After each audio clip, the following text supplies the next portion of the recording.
Welcome, deep divers. Today, we're really embarking on something quite extraordinary, I think. It's a deep dive into a single life, a story that honestly reads like a saga. It really does.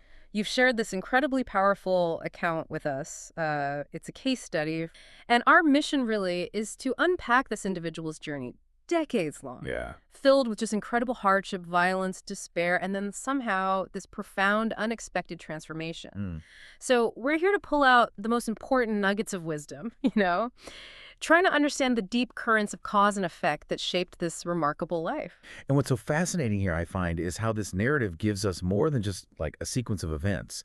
It's a profound look into the intricate workings of karma. Right. It shows us not just what happened, but really digs into why these events unfolded the way they did. And crucially, how a dramatic shift, in one's inner perspective can literally rewrite a life's trajectory. Yeah, even against just tremendous odds. Exactly. Yeah. Even with seemingly insurmountable challenges. And what's striking, too, is that the narrative isn't just listing unfortunate events. It's constantly connecting them back to these deeper principles, these underlying patterns that, frankly, we can all learn from. Absolutely. We're talking about a woman born into really difficult circumstances, faced neglect, became a gang leader, 2 tumultuous marriages, debilitating illnesses, multiple suicide attempts. One thing after another. Seriously, before finding this unexpected path to healing. And it's how that transformation began, how it defied decades of these deeply ingrained patterns that gets really interesting. Mm. So let's start right at the beginning. Her tumultuous origin story, her father, he was a traditional healer, a charm caster. Okay. But at the same time, a heavy drinker, gambler, promiscuous, and just deeply irresponsible. Quite the combination. Right. And her mother, she was apparently beautiful, from a wealthy, respectable family, originally married to a military officer. Okay, so quite different backgrounds there. Very different. And knowing that, mother's background, wealthy family, military husband, makes this next bit truly surprising. Mm-hmm. The mother actually went to the father for help first to cast a charm on her own husband. Wow, okay. But the father, seeing her beauty, her wealth, he saw an opportunity, I guess, and cast the charm on her instead, drew her into a relationship with him. And this is where you really have to ask why.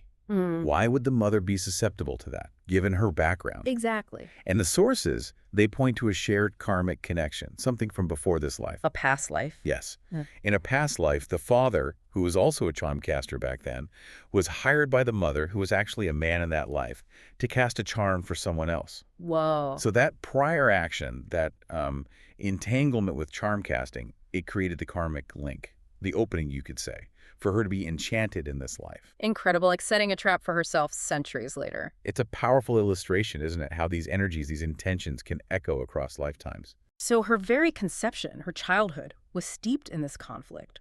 Born from a mother trapped by a charm, resentful, who the text says basically hated her. And she faced severe neglect compared to her 5 siblings. Eating leftovers, little care. I mean, can you imagine growing up feeling like your existence was just a burden, unwanted from day one? It's awful. And the narrative suggests this perceived hatred. It wasn't just a lack of maternal love in the usual sense. It was more a manifestation of the individual's own past karma. Her karma? How so? In a previous life, she, then a man, had a stepchild. And she abused this child, actively prevented them from getting an education. Oh, wow. So that specific past action, plus a lack of merit from supporting education generally, it manifested directly in her mother's treatment of her in this life. The hatred, the denial of schooling, it underscores the precision of karmic return. Such a heavy start, carrying these burdens right from the beginning. Then, at just 9 years old, her father gets sick. Kidney stones, severe ones. And she becomes his sole caretaker. His other wives, other children, they just ignored him. So this little girl, for years, takes him to the hospital by boat, cares for him alone. That's a huge responsibility for a child. Huge. And before he died, at 76, he made her promise to care for her mother and siblings, a promise she took as, like, the most important truth of her life. And that act, that devotion, caring for him when everyone else abandoned him, that generated significant merit. Merit meaning? Positive spiritual energy, essentially, accumulated through virtuous actions. It improves your karmic balance, usually leads to better outcomes down the line. All right. And this situation highlights a principle. When your direct family support is missing, The burden, but also the merit you can gain it, falls to others. And she really stepped up, accumulated a powerful counterforce against her earlier negative karma.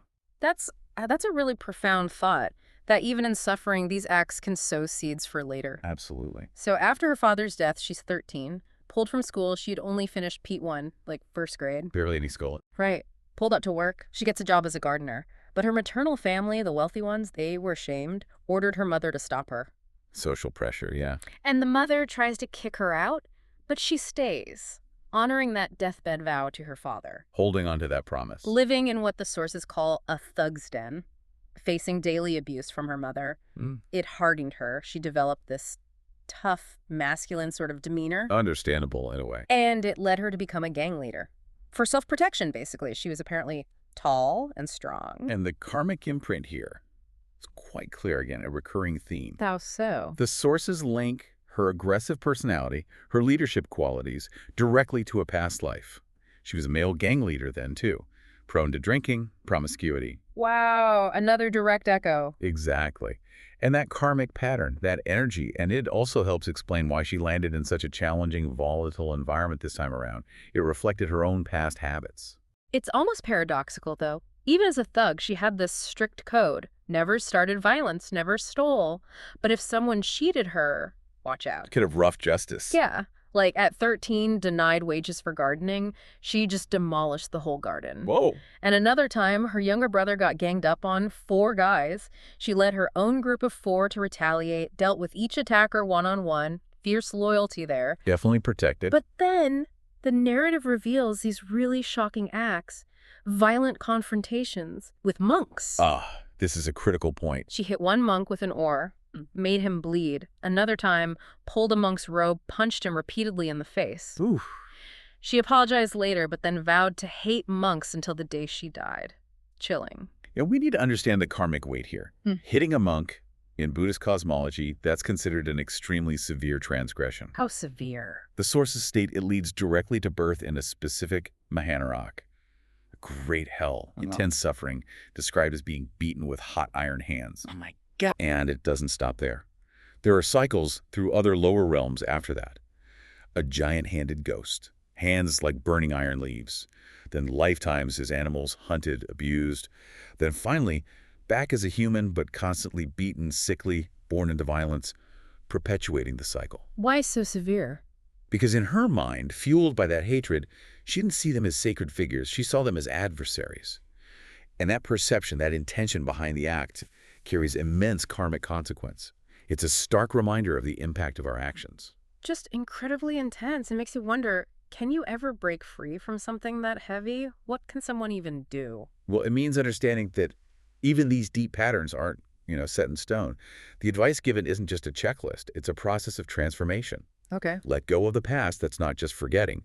It's actively countering past negative actions with present positive ones, generating merit, dedicating it to those harms, especially the months in this case.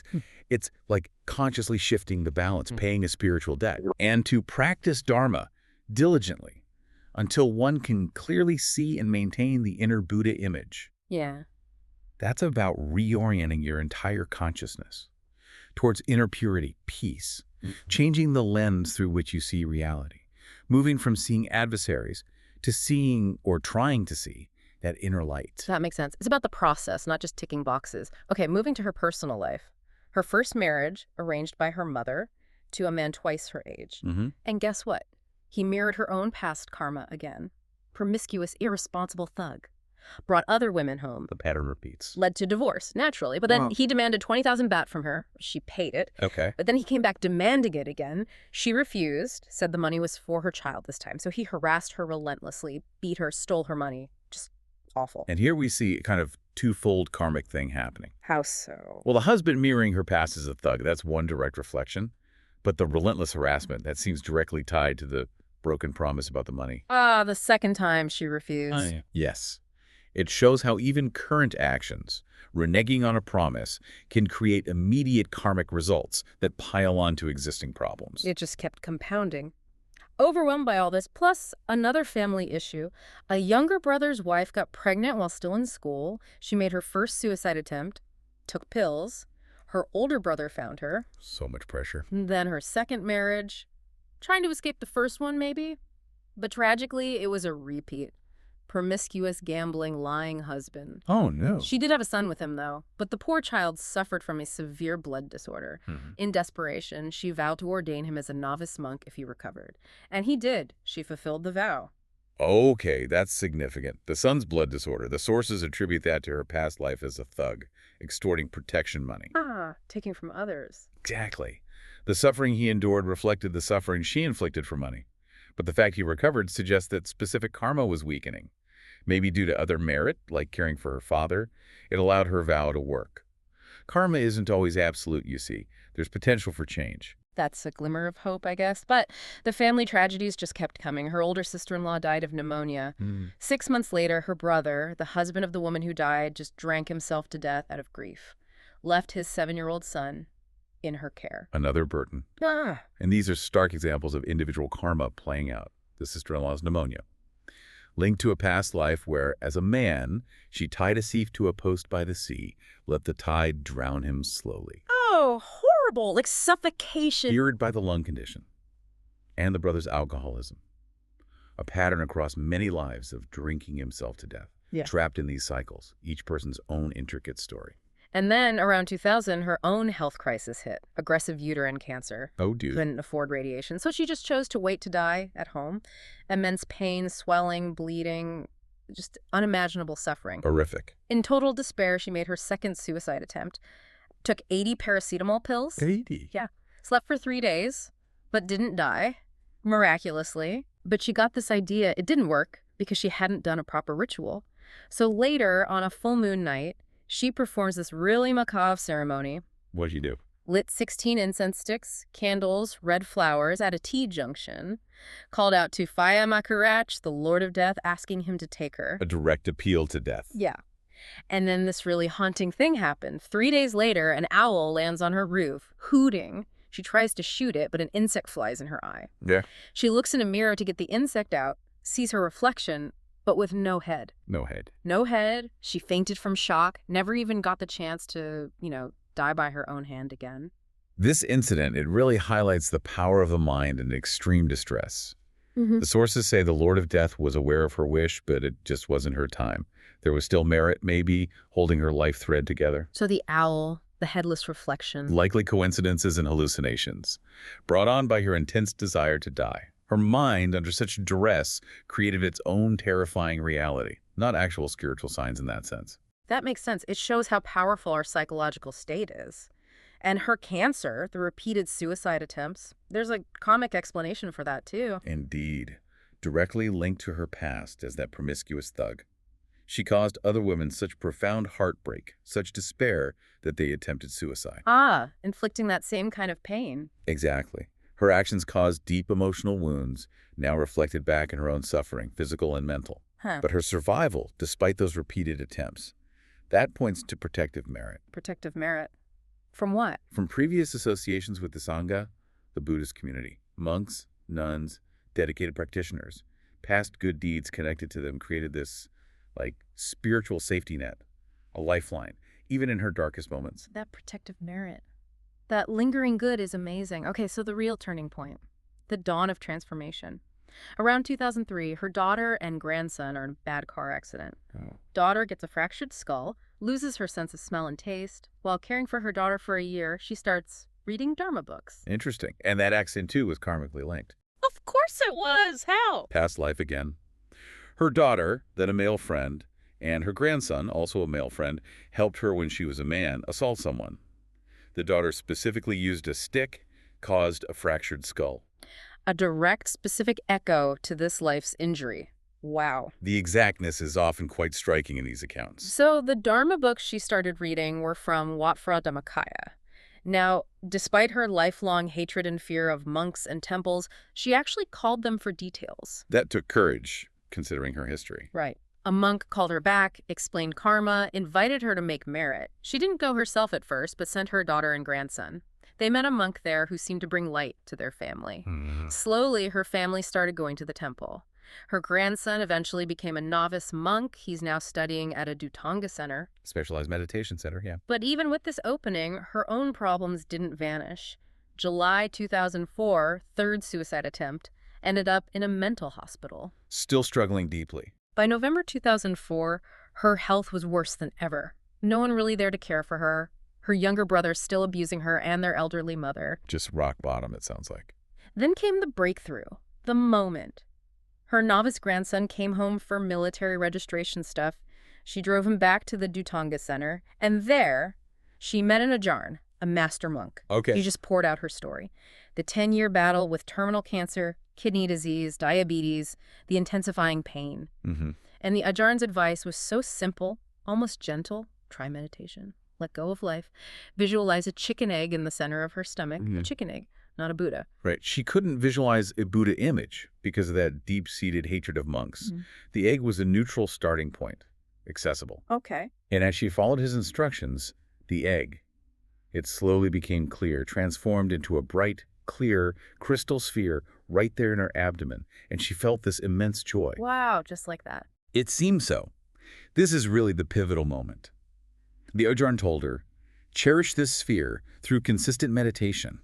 If her karma wasn't too heavy, she might recover. And her rapid progress, despite hating monks for so long. The sources explain that through powerful past karma.